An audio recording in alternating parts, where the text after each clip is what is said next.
Hallo, mein Name ist Christian Bickel und ich bin der Gründer und Geschäftsführer von Consolidate.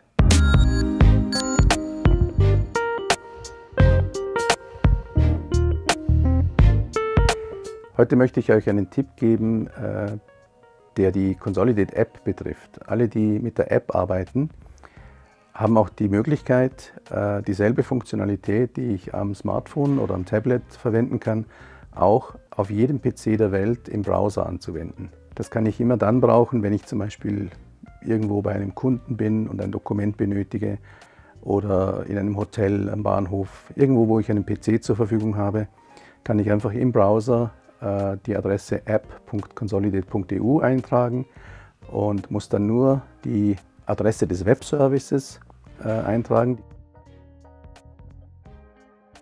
und dann mich mit meinem Benutzername und Kennwort anmelden und habe dann dieselbe Oberfläche wie auf dem Smartphone. Ist auch ganz interessant fürs Homeoffice. Bitte anschließend nicht vergessen, sich wieder abzumelden. Wenn euch dieses Video und auch Consolidate gefällt, würden wir uns über eine aktive Weiterempfehlung sehr freuen.